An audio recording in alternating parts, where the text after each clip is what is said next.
Well, good morning and welcome to today's webinar. This is Advanced Tools in Lutheran Service Builder.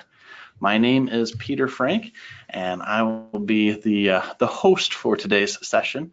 If you've attended a Builder webinar before, chances are you've already heard me present. This time I've got some help because as we're getting into the advanced tools, it starts to get a little bit above my level of expertise. But a little bit about myself before I introduce Matt. I am the Senior Marketing Manager of Church Supplies here at Concordia Publishing House. I've been working with our group that works on Lutheran Service Builder for a little over 2 years now, but I've been within our church software area for about 6, mainly focused on church management software. But as a whole now, I'm going on over 11 years with CPH, so it's been great to do a number of different things. My contact information is on the screen. Feel free to reach out to me at any time.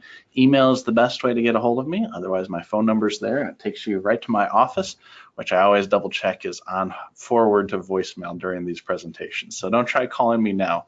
I've had people try to call me during the webinar to get their questions in, so please don't do that. But allow me to introduce my guest today, Reverend Matt Cobbs. Matt, thank you for joining us. I appreciate you being here. Yeah, it's a pleasure. Matt, you are the lead developer for Lutheran Service Builder here at Concordia Publishing House, and you've been with our team for a little over 2 years, or is it already 3? It's actually closer to 3 now, so yeah. Time just flies. Joined about 3 years back and working in emerging products, develops the various software things, Lutheran Service Builder, Church 360. And before that, I was out in the parish as a pastor, so kind of have a foot in both worlds there. And that really just gives you a good insight as you're developing. It's not just about the code, but you've got this personal connection to the people who are using the software. Kind of gives you a unique insight. Oh, for sure. Yeah, no, it's, having been out there in the parish, it's a lot easier, I think, for me and a couple of my coworkers who also have that kind of similar background. To really kind of put ourselves in the shoes of the people who are going to be using it and try to think what would be useful, what would be helpful, what would be a cool feature to add. So yeah, and I think it's been a good asset to have as we've been developing, that it's not just some foreign concept to us. So it's really a unique situation that we're in here at the publishing house, having 3 ordained pastors called to serve as programmers. But hopefully that gives you, our customers, some confidence to know that we're just not sending this out to an agency to build this, that this is built with the people who are in the same ministry as you. All right, well, a few housekeeping items before we begin with the training today. First off, we've prepared about 50 minutes for presentation, and I think we've got more than enough material to go into that 50 minutes.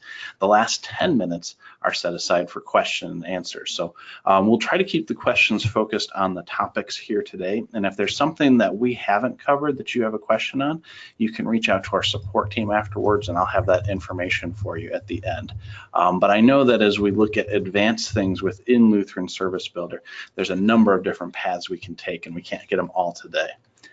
We are going to ask that you ask questions throughout. What that'll do is it'll put it in a queue and give me an idea of just how many questions we have. So if we don't have a lot of questions, which I highly doubt, but if we don't, then we'll go over that 50 minutes. But otherwise, we're going to try to keep it at 50 minutes.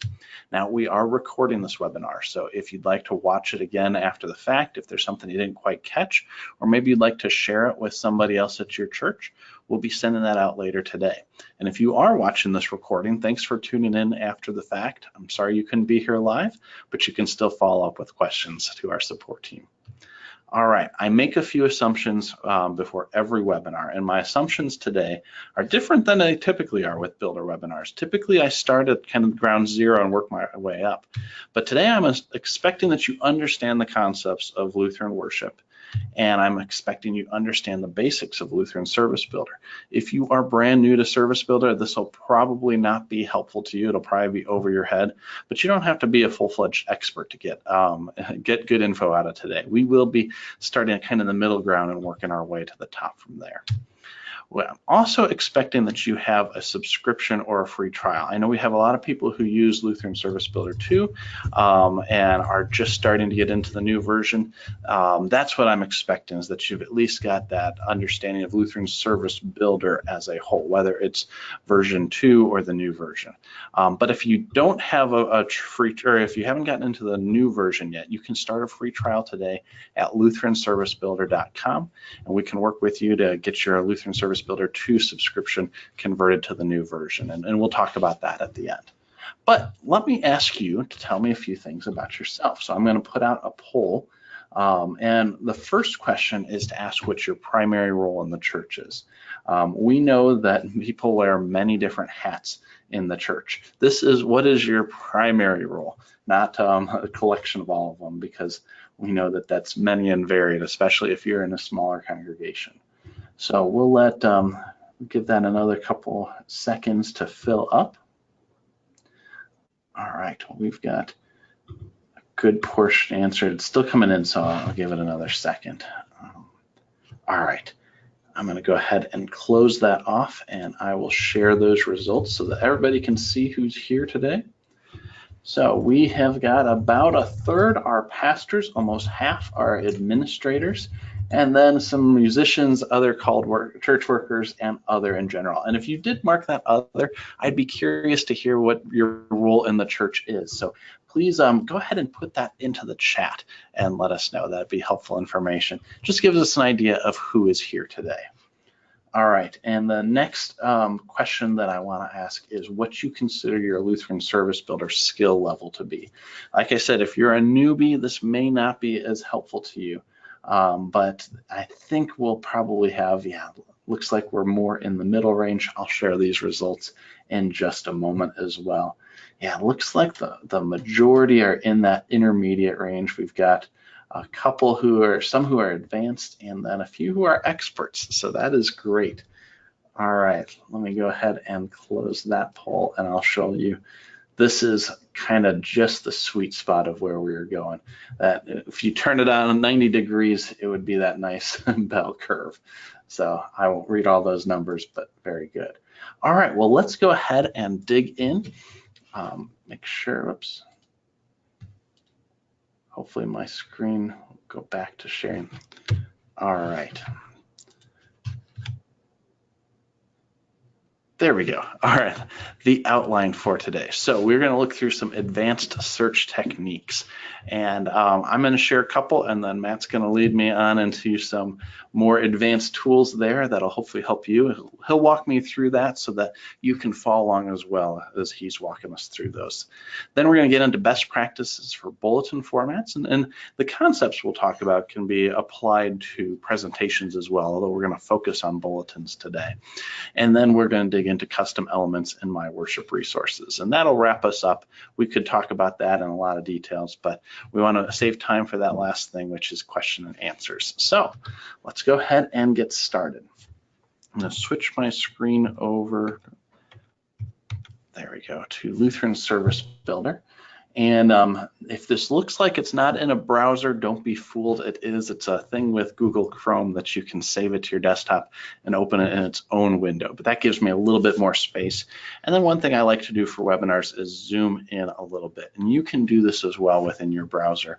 I hit the control button and use my scroll on my mouse. There's a number of different ways you can do that. But we're going to start off by clicking on September 16th, the 17th Sunday after Pentecost. And you'll see there that you've got the propers. Now, we're not going to plan out the service as we go into search. What I want to direct your attention to is in the top right corner, there's a little magnifying glass. That is the search button. That'll take you directly to the global search. Now, this gives a full screen experience, whereas if you're planning a service, you'll get the sidebar that pops out and you can make that larger. But this makes it a little bit easier for today. It's the same functionality within the search. We've got a little bit more with exporting that we can do from this global search here. And this is where we'll start. So let's start off by talking about a few of the basic things. You can see on the left-hand side, you've got a how to search and a narrow your search. And Matt, I typically call this hashtags. Is that what you would call it as well when it's got that pound symbol? Yeah, I mean, it's kind of more of a type filter. I don't know if hashtag is exactly, I'm not sure what the right term is, but just it is that, it's the kindly, that's the widely recognized, I suppose, term, the little hashtag, the number, pound sign, number sign.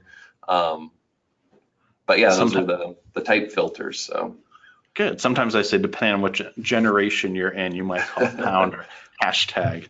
So, all right, but that's where we're going to start. And what's nice is that this over here on the left-hand side gives you some starting points that kind of trains you on how to search. So we can click on it and it starts to pre-populate that search. But when you go to that hashtag or pound, it gives you, like Matt said, these different types. And let's just type in hymns right now and click enter. And that will give me all of the hymns that are available. And see, it's sorted in there. So if you're used to the browse part of the search in Lutheran Service Builder 2, this is the equivalent. This gives you all the hymns in Lutheran Service Book, as well as about 20 extra at the very end, or kind of the numbers are at the end. They're intermixed in here, I believe. But as you're typing this in, you'll notice that my box is now green. If I didn't have that S in there, it would be gray, which says that's not a valid search quite yet. So when I hit S, it goes, oops, let me make sure that I'm in there. It goes green and tells me that's a valid search. So some of the other types that we have are prayers, liturgy elements, propers, and readings. So that will give you kind of a global type. Matt, is there anything you want to add about types before we jump into exact phrases? well, yeah, so hymns and prayers will let you do that browse. Liturgy, propers, and readings, I think there were too many if you tried to browse, that we just couldn't put it all couldn't put it all there on this on one screen. And so you'll have to add more to your search term, which I know we'll get into later. But if you're looking to try and browse those, there's just, you got to narrow it down. There's too many. That's a really good suggestion, or a good comment. We can't put all of the readings in Scripture in one drop down. We probably could, but it'd be really long. All right, well, let's talk about exact phrases and then using quotes as well to get that. So if we typed in something like, in this example, mighty fortress, it's going to pull return results wherever that phrase is used, or both of those words are used. So you can kind of see here that, like, come let us eat, mighty is in there, but it's not the exact phrase. So putting quotes on there gets it that exact phrase and returns just those two hymns. And we'll get into some more combinations as we go, but one way you can do that is say hymns and then mighty fortress. I should probably spell it correctly. So that'll return the same kind of thing where it's looking for all hymns with that exact phrase in there. That's pretty straightforward. I know we're starting at the simple. Is there anything you'd like to add to that, Matt? And you know, that's searching kind of anything that can be searched about a hymn. The title, you know, is obviously kind of the first match, but if it was just in the text of the hymn, it would match that too. It's anywhere that phrase is found. So that's great. Yeah, I sometimes forget about that you'd be looking for specific phrases within there. And I know, you know, we're so used to some of these hymn titles, but a lot of times you'll remember the second or third stanza, but not the exact words in the first. Well, the next thing that we can look at is down here where you've got some additional fields. So topics, tune, meter, or liturgy, author, copyright, holiday.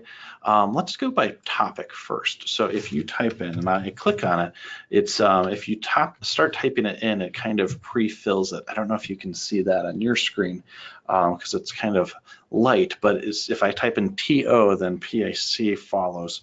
And if I hit tab, it'll pre-fill that. And so we've added a bunch of these little kind of keyboard shortcuts or other tricks that make it quicker to go through here.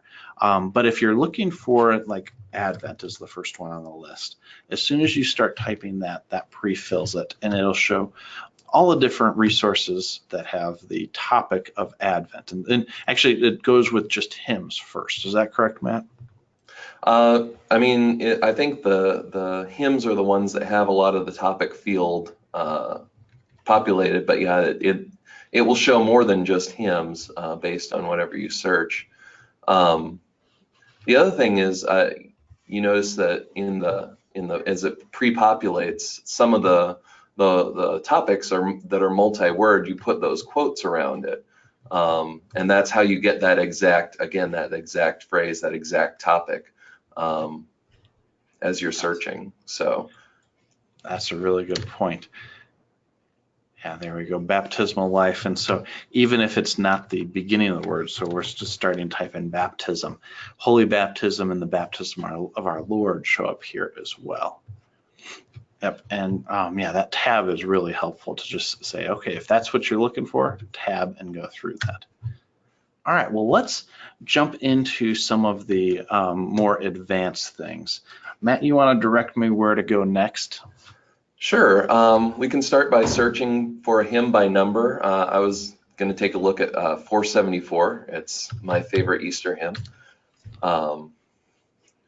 You notice up at over on the preview, there's the text tab, the melody tab, where you can see the melody, and actually there's a play button. You can preview the tune.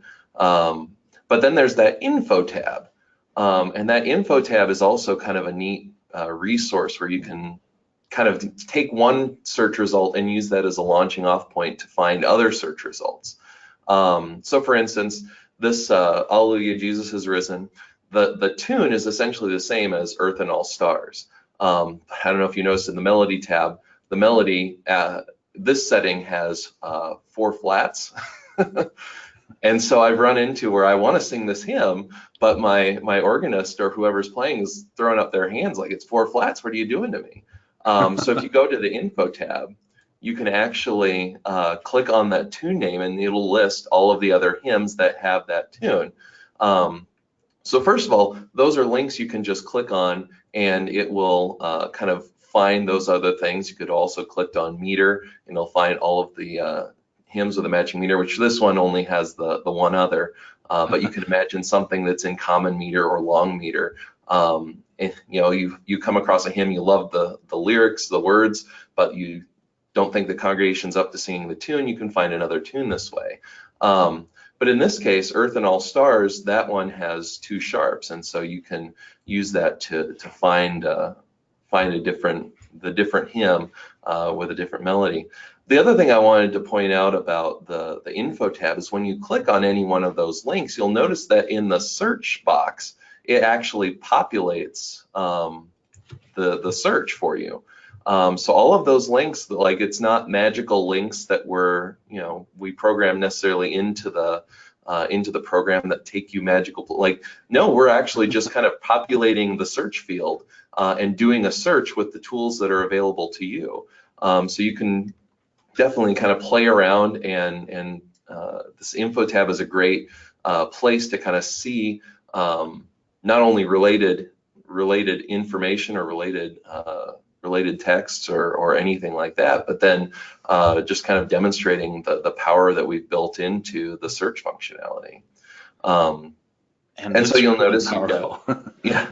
Well, and then you've got topics, so you could click on Easter, see all your Easter hymns. And I love this. We've got the related scripture as well, and that's tagged per stanza.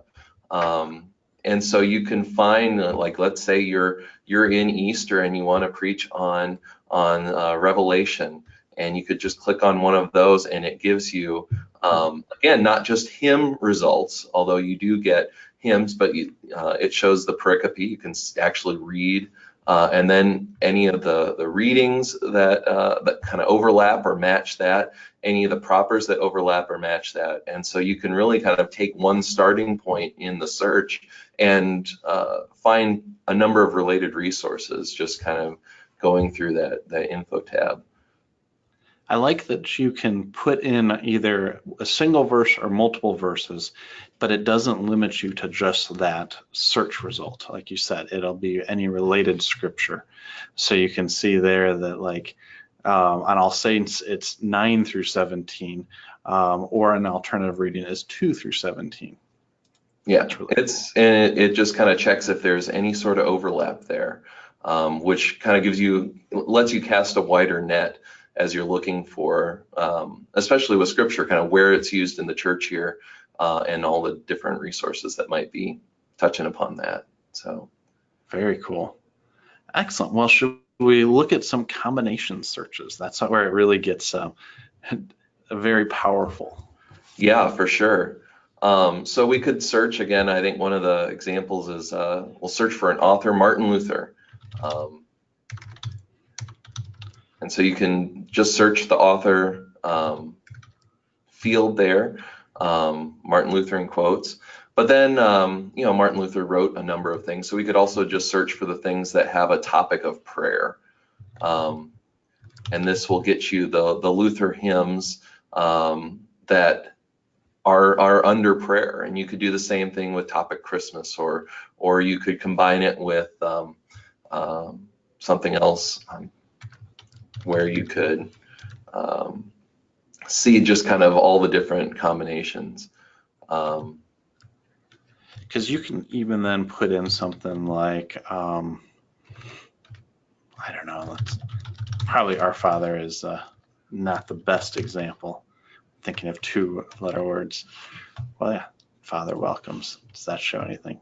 Probably not. Probably not, no. But yeah, each term that you add narrows the search down. And so, Martin Luther, that's a lot of results. And then Martin Luther that has a topic Christmas, well, that's fewer results. And you could conceivably narrow it further, searching from, the phrase from heaven. And that would narrow it down to just that, from heaven above to earth I come. And so you can really just kind of drill in the more information you know to find whatever you're looking for. Another thought was you can search resources. And again, we've been demoing kind of hymns, but this searches everything. So you could search for the resources associated with a certain holiday. So you could put holiday of Good Friday and see kind of everything that's associated with that. And you've got your hymns, but if you scroll down, you also have prayers and liturgy. And again, this would be a good place to use if you're only looking for a certain type of resource, to add one of those, for lack of a better term, hashtags, like prayers. And it will give you just the prayers that are associated with Good Friday from all the different lectionaries. So yeah, it's designed so that you can combine these terms and really drill down to find what it is you're looking for, no matter how you want to go about looking for it. That's really cool. Now, one of the things that's different about this search, and what did you say it was 474? Yeah, that you can do here that you can't do when you're planning a service because it's not practical and not necessary, is that you can go and export from down here. Do you want to talk a little bit about why this might be useful if you're not planning a service? Well, sure. If you just want to get a resource out, you're doing a one-off thing. Maybe you're singing a hymn together as a winkle or something. You don't need a whole bulletin. You just want to kind of have a sheet that someone can put together, or you have your own format that you like how you like, and you want to just copy the resources in. We know we've got a lot of customers that prefer to do things that way. This would also be kind of a good place to get resources out and then into whatever destination or whatever format. And so from right here from the search, you can choose, maybe you only want selected stanzas to be sung, and that'll update on the fly. And then you can copy, and that will copy the resource to your clipboard in a rich text format. You can go paste it into Word or something else that understands pasting HTML. You'll be able to do that, and you'll get images and everything just as you see it there, which is cool. Print and then export too. We've got a number of different formats, docx, which is the newer Microsoft Word format, rich text format, which is kind of a little more broadly supported. But then and then also HTML if you're wanting to put this on your website or distribute it in an email or some other place where you might want the HTML code behind what you're seeing. So that's really cool.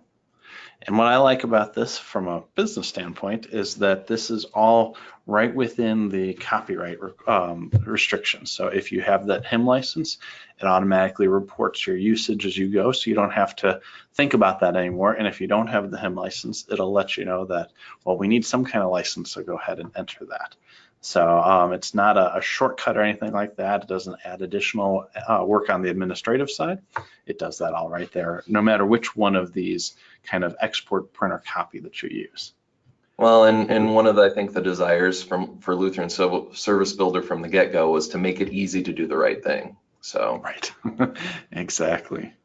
Well, let's shift gears a little bit and jump into formats, specifically bulletin formats. So I'm going to X out of here and go up to the cog and go down to bulletin formats. So we'll step back in just a second, but this is where we're headed, and you can see that there's some default formats. The bulletin formats allows you to define what your export ends up looking like. It's not selecting different elements or content, just choosing how it displays, whether that's in the style or the layout of the page. But I think what we'll start off by duplicating an existing format here. And then we'll show how you can use it closer to the very end. So we've got the default format. I've got a couple actually named default. That was probably from another training. I'll just delete that one. There we go. And then, so we've got default here, creative worship, which has a kind of an Arial style throughout, or large print. And then I've made a couple of my own for other trainings that you may have seen, like your webinar example or Streamlined, where it's just those, the titles. We're going to get into that. But to create a new format, you go down here to the bottom and you say new format, and it's based on one of these other styles. So we'll base it on default for right now. And we'll say, and two, if you have a style that you've tweaked and you really like and you want to make something that's just a little bit different, you can also use that copy this format button, and it will base it on yours rather than one of our built-in ones there. That's really cool. Let's see, if I go ahead and I just change the body style to we'll go and do PT Sans.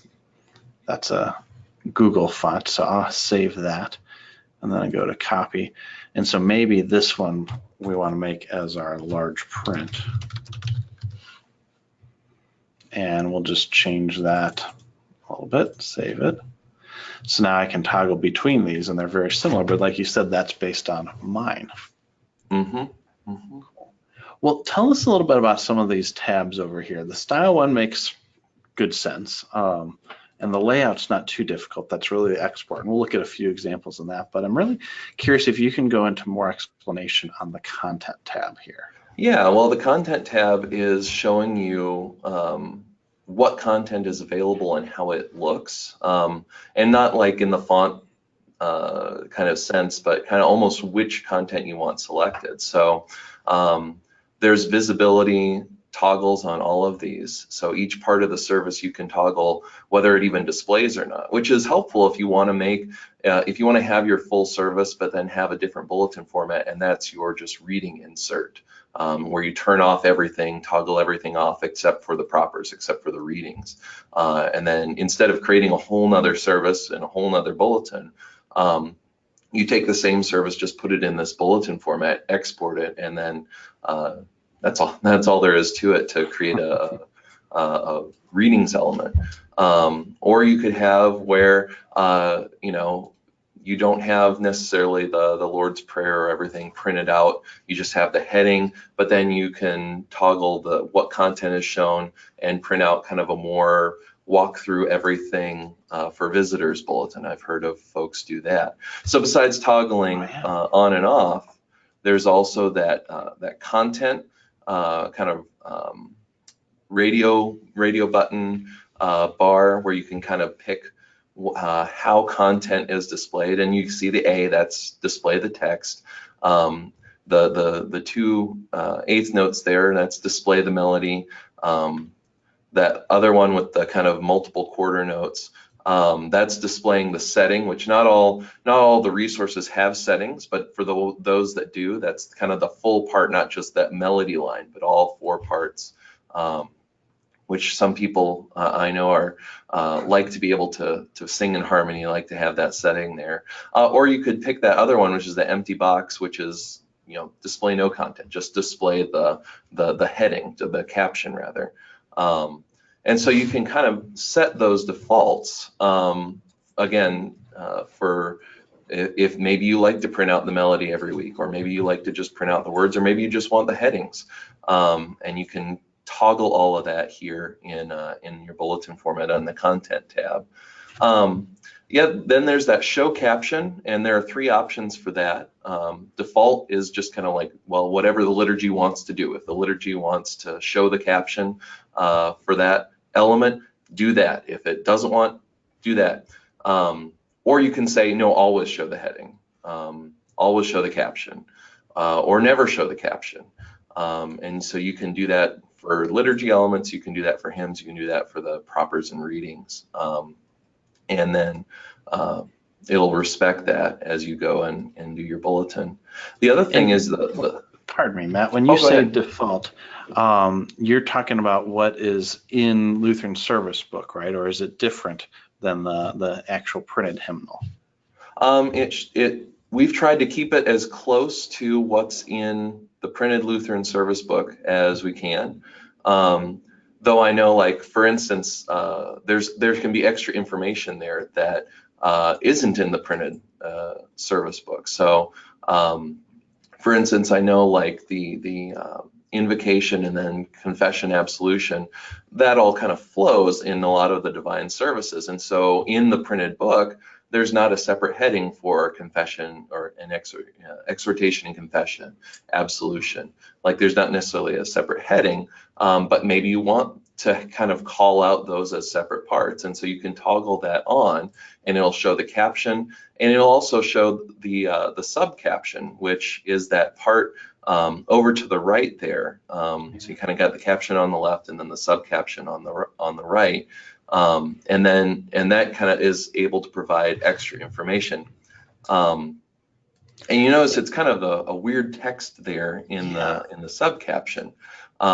But we've kind of got a handful of kind of special tags or special placeholders that you can put in that will automatically translate into something that is appropriate for the element piece of content. So having those pound signs around PG, that's showing you the page number. And so you can set that as your subcaption, and for all those elements, then by default, that subcaption will show the page number where it's found in Lutheran Service Builder. You can do in pound signs STS. Okay, so you brought it up. Sorry, forgot that I had put that in there. So yeah, let's pull that up. Yeah, so these are kind of the special placeholder text that you can use. So PG shows the page number. PKG for package shows kind of the name of whatever content you've selected to slot into that element. So the name of the hymn or the name of the prayer, it'll show that over at the right there. STS, that shows your selected stanzas if you've selected any. And usually we don't print anything if there's, if you've selected all the stanzas, we just assume you don't need to print stanzas 1 through 5 of a 5-stanza hymn. And then ref there for scripture reference, which most content is tagged with the scripture reference.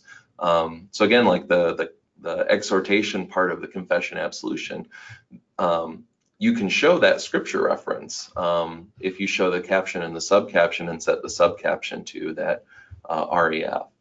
Okay. Michael had the question, are these the only subcaptions?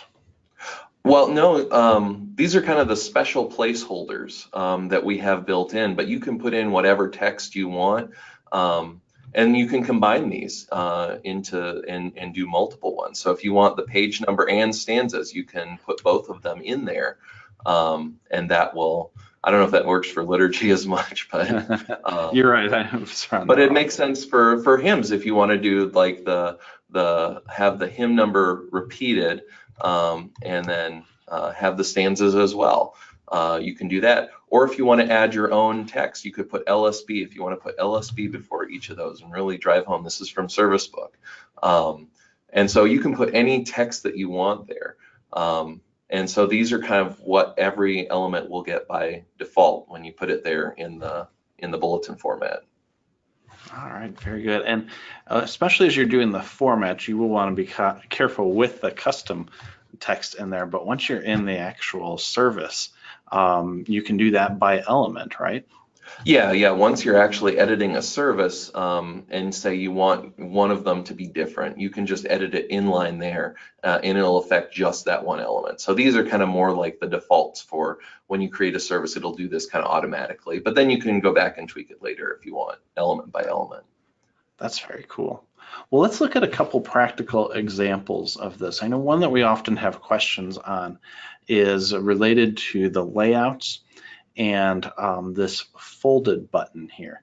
Can you talk a little bit about this? And I know that we've spent a lot of time in discussions on how this works with Microsoft Word and some of the other word processors, but can you touch on that a little bit and how to set up if you are doing a folded bulletin as opposed to a full page?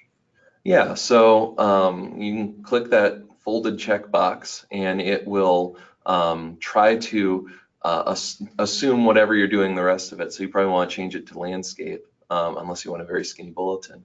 But it will, you can do that. We'll let you do that. But you can, what this does is it kind of adds some extra data as we're exporting to try and communicate to your word processor or whatever you're using to print the bulletin, that it should try to print this as a book fold. And Microsoft Office has those kind of flags that you can set. And when everything's working as it should, it'll read those tags out. We followed the format, the standard that they've put out for how to do that, and it'll read it out, and when you go to print it, it'll just kind of do it automatically.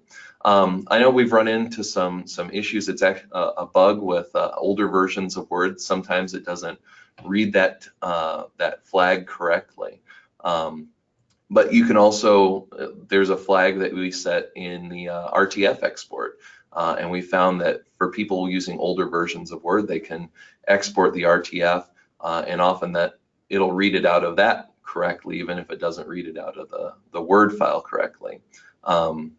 Or the other thing you can do is save it as, once you save it, open it, the newer Word document, you can save it as the old .doc format without the X. Gotcha. We found that is a workaround too, but that's only on, I think, Word 2007. So if you got anything newer than that, this should all just work out of the box. That's awesome. So yeah. And we've tested this on which word processors, because I know we've got a lot that we've done, certainly Microsoft Word, but then Pages and Google Docs, any others?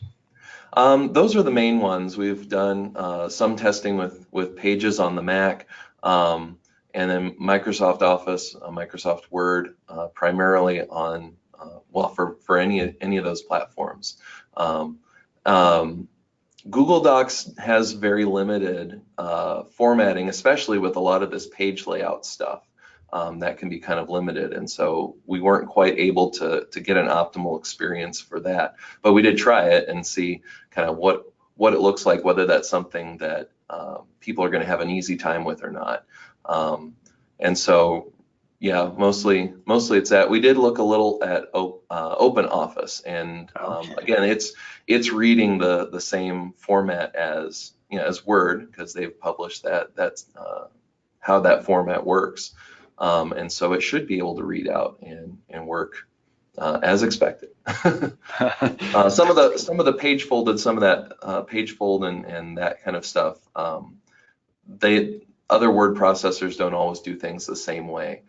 So that I think is the page fold is a word only feature, and mileage may vary on other programs when you try to do that. So.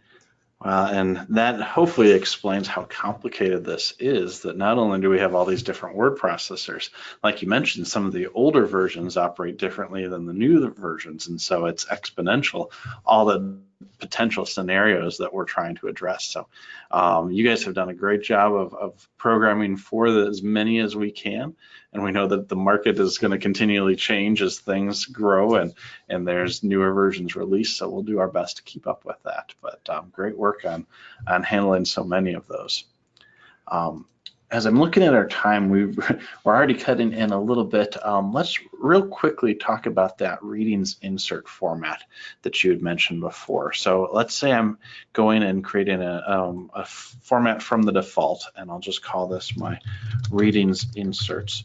What are the few steps you would take to do those reading inserts, Matt? So probably just head on over to the Content tab, and you just toggle off visible for headings, rubrics, hymns, and liturgy, and just leave the propers there. And probably you're good to go at that point. You can toggle, of course, whether you want pointing or the Bible verse numbers, whether you want those scripture headings, but beyond that, that's kind of your customization. But by kind of turning off all those other elements, then you can just show the readings. So that's really cool. And just for our audience, this example here is consistent across all of the different formats. This is not a service that you've set up. It's just an example to show how it would look. But yeah, that's really quick. So yeah, then we can save that. And I'm going to head over to service planning because we're going to start off looking at some custom elements in just a moment. But if I go to then plan this service, and we won't do anything with the service plan. We'll just jump right into prepare bulletin and select divine service setting 1. And then if I go into my reading inserts, you can see that's pulled out everything. That's pretty quick. Yeah. All right, well, let's look at some custom elements in My Worship Resources, that broad topic. One that we get asked about a lot, and I'll go through this quickly because I've shown this numerous times, but is the let us pray. And so let me go just to default here so that we've got everything in there. And what this is prayer of the church. And so you can see as I click on prayer of the church, there's nothing there. The LCMS worship office provides a standard prayer of the church for every week. And we'll, after they release it, we convert that to an LSBX format. That's the kind of special Lutheran Service Builder file. So if you go to lutheranservicebuilder.com and scroll down to the very bottom where it says downloads, and we kind of hide this for a specific reason, in that it doesn't help anybody who's just considering Builder. We've got the listing of the available files that are coming up. But what you can do is you can sign up here for email updates. And when we add more, we'll send you an email. So you can just go and click on it from your email. You don't have to be constantly checking. But we're on September 16th, and we're using the 3-year lectionary. And so if I click on 3-year here, it will download a file for me, a zip file, and that way it doesn't get caught up in your browser. And what I'll do is I'll drag that to my desktop. You can't see what I'm doing right here because I'm on my other monitor, but I've put that file on my desktop, and then I'll show you how we can import that in. So if I go up to the cog and click import from LSBX file, I go to desktop, there it is. I'll select that, open that up. So now this has imported a common element, September 16, 2018. And when I click continue, that goes into My Worship Resources. So then what I would do is I would go here to insert element.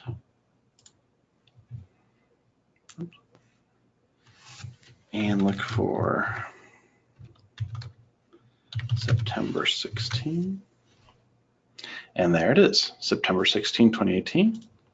and I just select that, and that's displayed, and I can go in and delete this other one here. That's just a placeholder.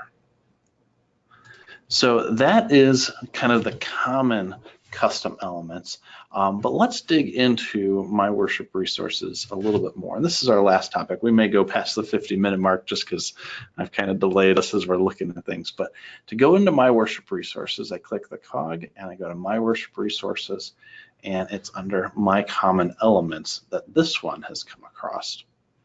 And you can see I've got other ones there. There is that resource. So yeah, we'll skip the adding folders right now. You can categorize your common resources, but Matt, can you talk a little bit and maybe walk us through creating a different kind of common element? I think we've got communion statement as the example. Yeah, so I mean, we'll go down and we'll add a new common element. And it'll already have, and you can name it, your communion statement. And it brings you to this text editor. Now, one thing to note on a common element, you see over on the side, that's kind of all the different information about the common element. So there's the name, how it appears in search results, and then the caption, which is how it'll appear in your bulletin. And so you may call it communion statement when you're searching for it, but maybe you want to call it, meditations as we before taking the Lord's Supper, something along those lines, how it'll actually appear in the bulletin. Something like that. Yeah. Something like that. And all sorts of difference. You can tag it with those topics in Scripture again, so that you can find it when you search. But otherwise, the text editor is just kind of what you see is what you get type of thing. And so I think you've got the copy of the recommended communion statement from the CTCR. We just are able to paste in there, and it's you can edit the text just as you could a Word, any other kind of word processor. Now, one thing to note, yeah, is you see that that dot by the title over there, and that went away. Sorry. When you save. No, that's good. We want to make sure that you're done and ready to go with your resource before we put it out there for other people in your church to use. And so you can kind of edit and play around with it as you want, and that's that blue dot saying it's not been saved, but we're kind of holding on to it until you're ready. And then when you're ready, you can hit that save button, and it'll kind of it'll save it and make it so that the updates or if you've made a new resource, the resource itself shows up for other people in your church as well. Very good. And we'll take a look at how to add that to the service in just a moment. We've also got a responsive prayer. Would I do that under My Common Elements, or would I go under Prayers? You might just do that under Prayers, or certainly you could do both. There's that ability to do that responsive type of thing. But then you go down and add a prayer. Just call this example prayer for now. Sure.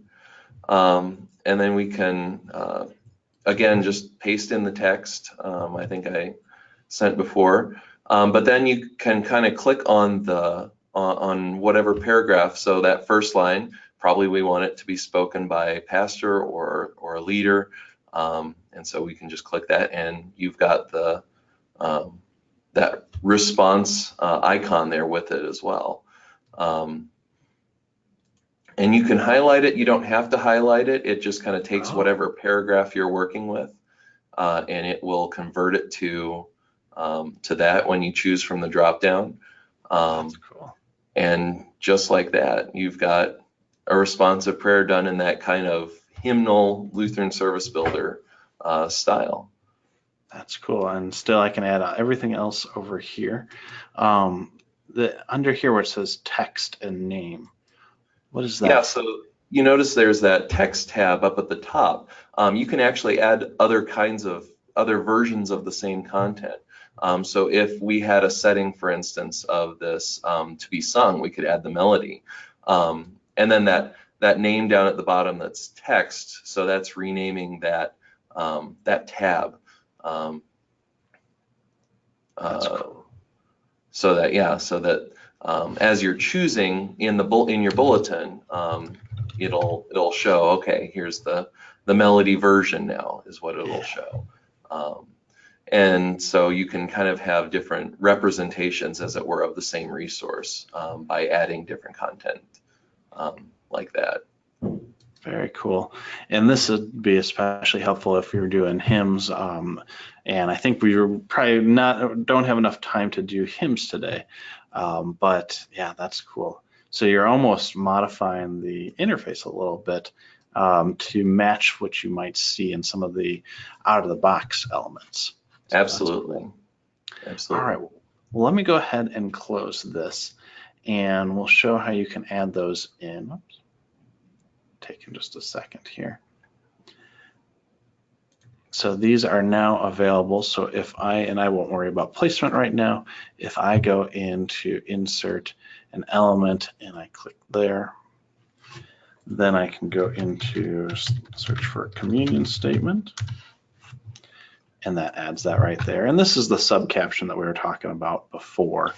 And if we wanted to put something else, obviously there's no page number associated with it, but we've got that there. So let's talk about a custom liturgy and kind of use that as our last advanced tool to wrap up the presentation today. Why might one create a custom liturgy, Matt? Well, so you've got kind of the basic liturgies that you get from Lutheran Service Book, but I know people kind of like it a certain way, or you want to add certain things. A communion statement's kind of a great example that you want a communion statement in there for every service that you plan that's going to have communion. And so you can actually then save out this service as a custom liturgy, and then the next time you go to build a service, you choose that custom liturgy and it already has the modifications and tweaks that you've made from before, like adding a communion statement. And so to do that, you notice up by the order of service dropdown, there's that save button. And so you can actually take a bulletin that you've made and then save it as a custom order of service for future use. All right, so I can go ahead and save that as my divine service. So that's under uncategorized. So where would I go to modify that even more? So if you go back up to the cog and hover over my worship resources, that's going to be under my liturgies where you can find that. And so looks like you have a couple there. But we can pull that up, and this is without any of the content. So this is more, if you're thinking in terms of word processing, our service is like a document, and these liturgies would be like the template. So here you're modifying the template, and you can use that insert up at the top to insert different placeholders or other things.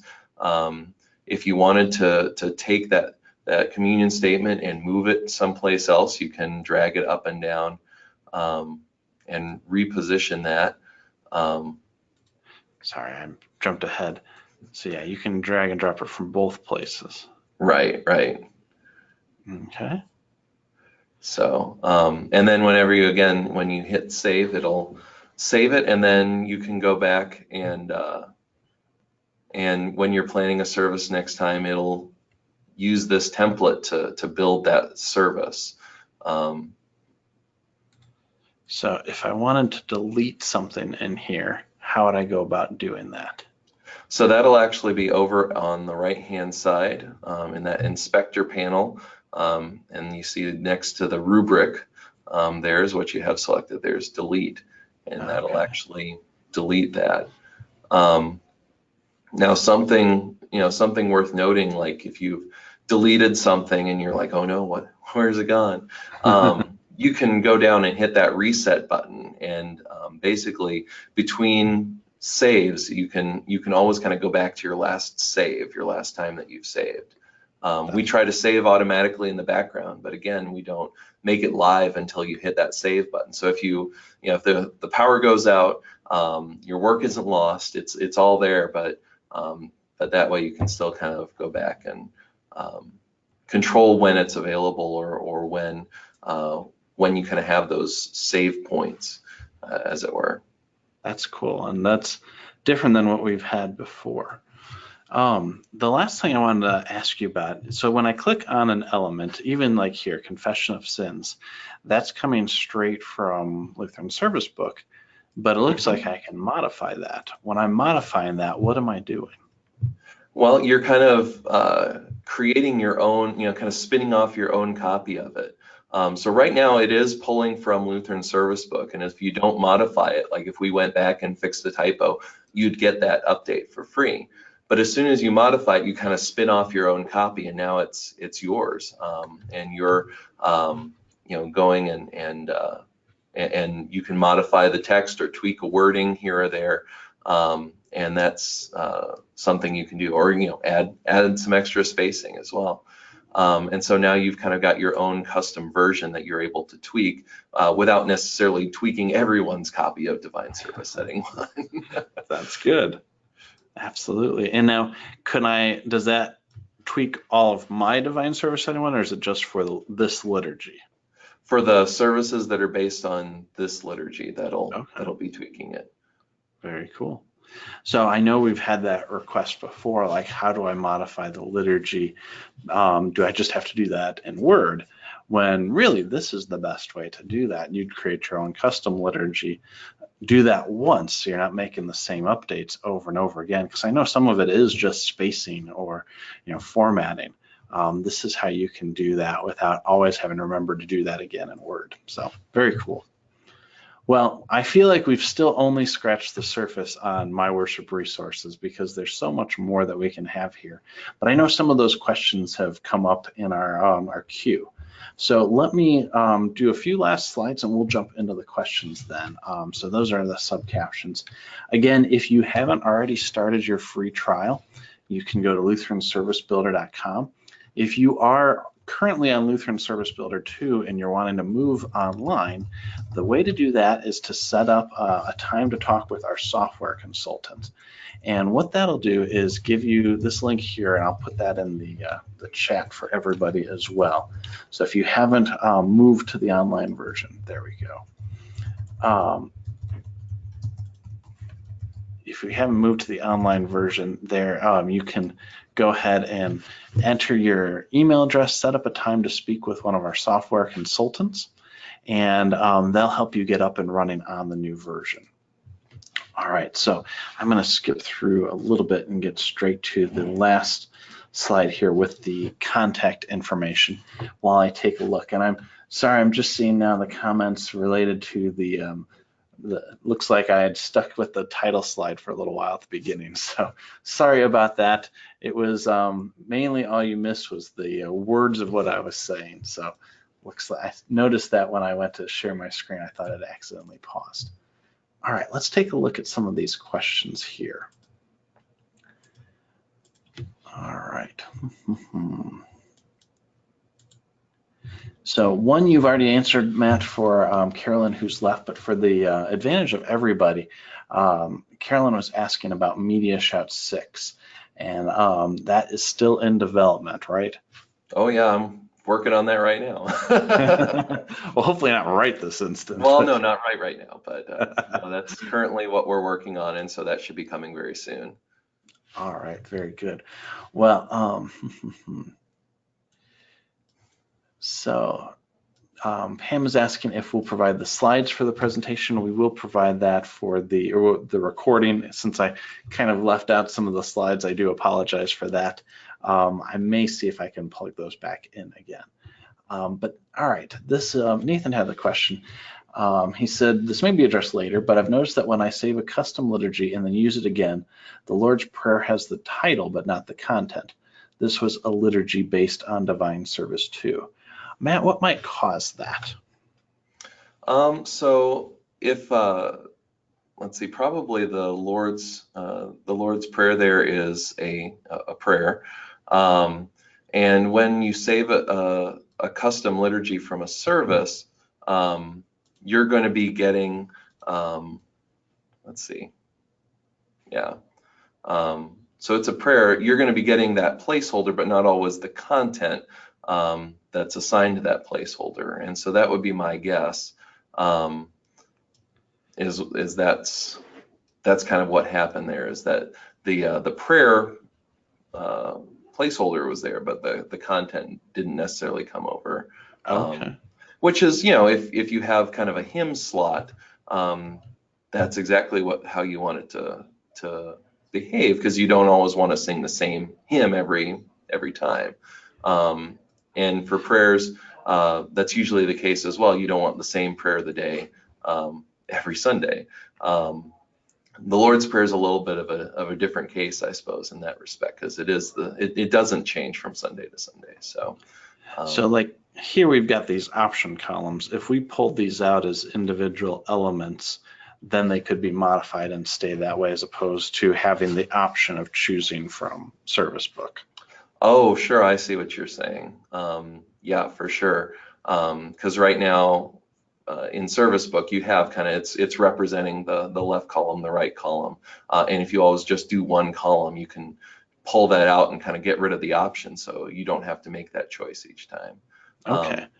Alternatively, you can change which radio button there is selected, and that indicates what the default is. So when you go to do a service, it will choose that one by default. Also another option. So. Gotcha. That makes sense. Good. All right. Kevin had the question, can you match words with a different tune? And I believe this is referring to the search. We don't have the ability to kind of combine engravings like that, if that's what you're talking about. Just because I think that would there are ones that it wouldn't work necessarily. I mean, these are image files, and so even if you had kind of the tune and the words, the images aren't going to match up in the same way, and it's just not going to be a good experience.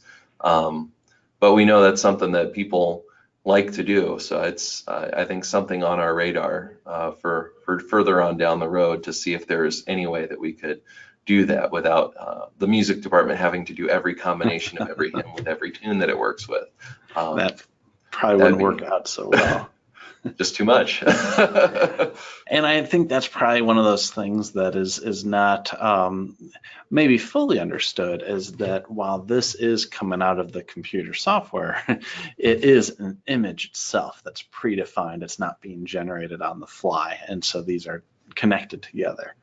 So yeah, and I know the music department has spent a lot of time to make sure the engravings look really good and are professionally done, and so there's a lot of work that goes into that. So absolutely.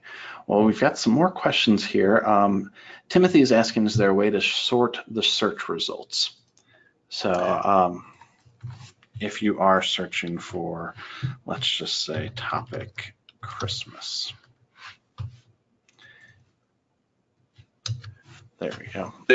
I don't think there's a way to kind of resort them at this time. We tried to make a good sense default sort, but it's certainly something that we've gotten some feedback on, and it'd be interesting to explore ways that we could do that in a way that makes sense. But for the time being, I think probably your better option is to try and filter down.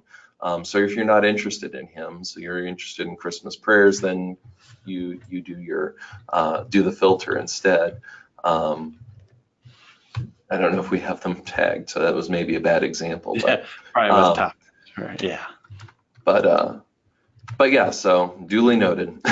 Sure. Well, and I think that's a key part of it, is that generally as you're searching for something, you have an idea of what you're looking for.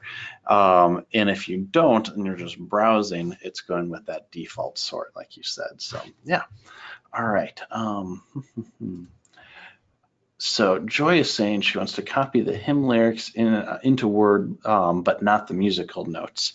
So if you were wanting to, like on this text, if you were wanting to just get the text out, but not the melody, this is where you just click on the text tab and go to copy. Is that correct, Matt?